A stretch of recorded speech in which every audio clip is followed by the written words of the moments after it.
dito sa Motorlandia Molinitres, Bacoor, Cavite branch. Ayan. At napakarami nilang stock dito mga kabiyahe. Ayan. Meron tayong mga Honda Click 160, Honda ADB, PCX 123. Ayan. Meron tayo ditong latest model ni Aerox. Ayan. SP. Meron Sniper.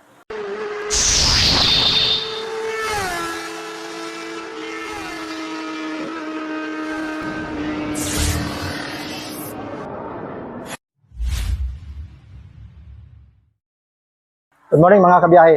Meron tayong ipapakita ang isang unit ni Honda, which is ito nga yung XRM motored style. Kung mapapansin mo mga kabiyahe, usually ang kulay ng Honda is red, pero siya kakaiba na.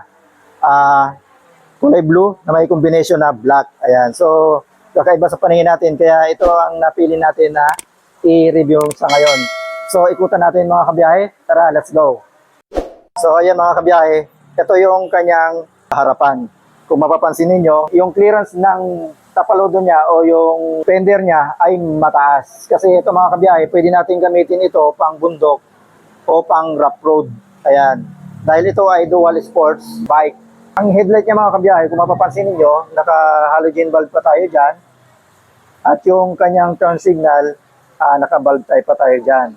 And then, ito nga ay combination ng black and blue.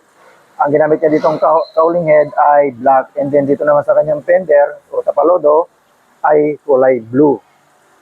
At yung ating telescopic fork suspension dyan, mahaba rin.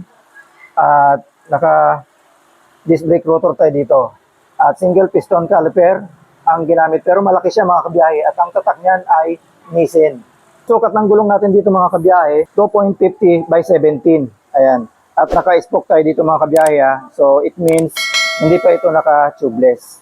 Pero aftermarket, nagagawa ng paraan to para ma-tubeless. Pero okay tayo dyan. Mga kabiyahe, sa kanyang pairings, kung mapapansin niyo, andyan pa rin yung kanyang pagkakakilanlan bilang isang Honda XRM. Ito yung kanyang palikpik o yung kanyang edges na napakatulis. Yan yung kanyang signature ni XRM. Ayan. At ito ay naka-FI na rin mga kabiyahe. PGM FI. So goods na goods yan dahil naka-FI na. Hindi na siya malakas mag-consume ng gasolina. At ito naman yung kanyang black o yung engine, solid, glossy yung kulay niya, glossy black. And then yung ating shifter natin dito mga kabiyahe, naka-chrome. At yung ating side stand, yung center stand, standard yan. At yung foot peg ng ating pillion, goma yan mga kabiyahe, pero yung loob niyan, metal. Pero itong kanyang stem, gawa yan sa aluminum alloy. Dito naman sa kanyang sprocket, naka high speed tayo dito, naka 38 teeth. Ayan. At ayan, yung appearance ng ating chain o kadena, okay din, standard ang nakakabit. At yung sukat naman ng gulong dito sa likuran, 2.50 by 17.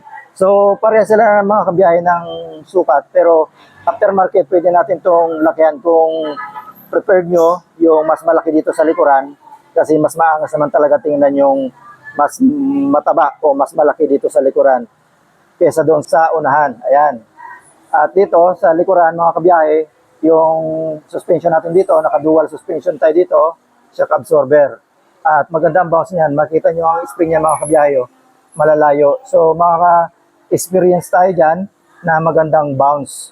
At yung chain natin dito o yung kadena, may cover siya. Ayan. Hard plastic yan.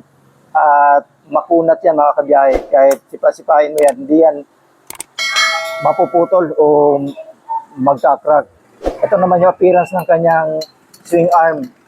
So, ang Honda talaga, ganito yung mga klase ng swing arm niya. Kahit noon pa yung unang motor ko noon, mga 1989, yung Honda Dream ko noon, ganito yung swing arm. Matibay ito. Yung mga ganitong swing arm. Ito naman yung kanyang taillight, walang pagbabago, ganun pa rin. Bulb type ang ginamit. At yung kanyang fender, wala pa rin pagbabago. Yung kanyang lagay ng license plate, may reflectorize. And then dito sa kanyang tambucho o exhaust, naka-upright din siya, pero hindi masyadong taas na taas. Slight lang.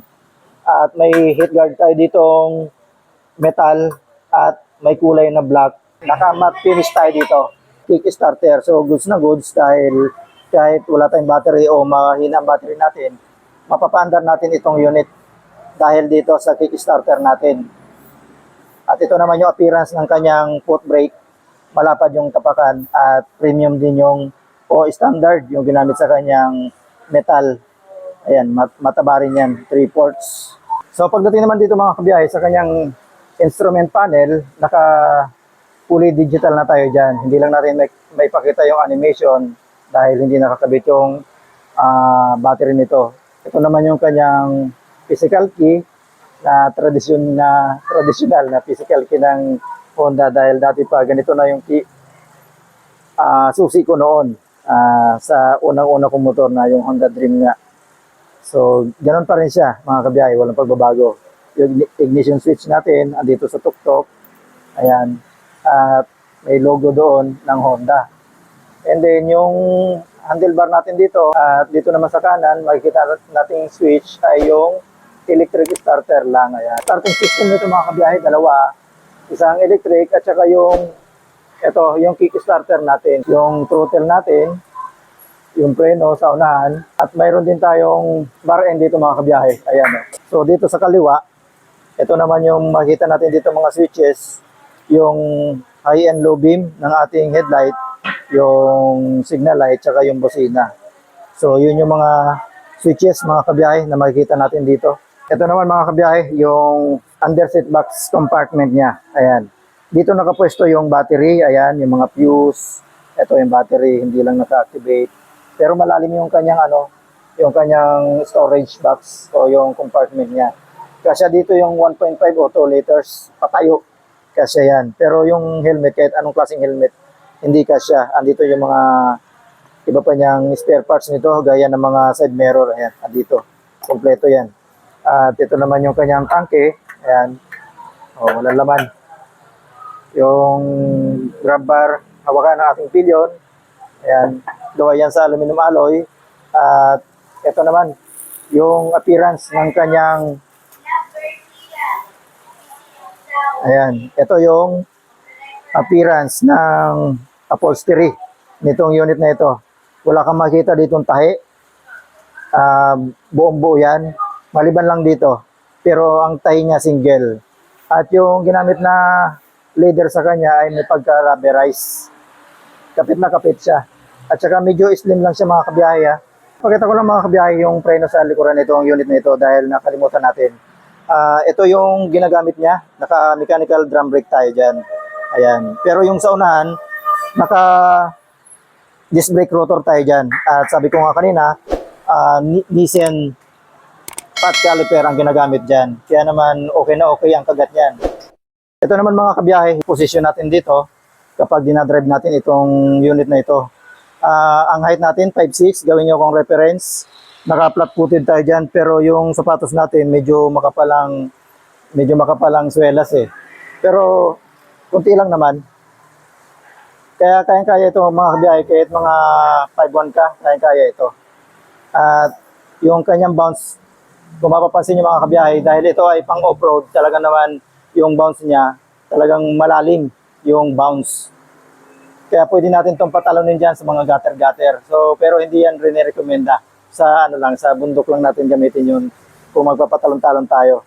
Ito naman mga kabiyahe, yung presyo ni XRM Dual Sports. Kung kukunin natin ang cash ito mga kabiyahe, ayan, 73,600 pesos. Ayan, yung para sa presyo nito na unit na ito. At kung kukunin naman natin ang installment, magkakaroon lang tayo dito ng down payment na 6,800 pesos. At nagbibigay siya hanggang 3 years. Sa 1 year mga kabiyahe, 7,140. Sa 2 years naman, 4,210. At sa 3 years, 3,230 pesos.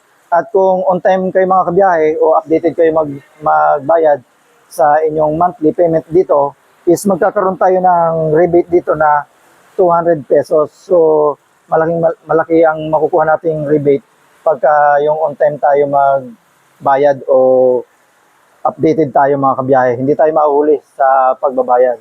Yun ang makukuha natin. At ang alam ko mga kabiyahe, dito sa store na to ay marami silang pa-freebies dito.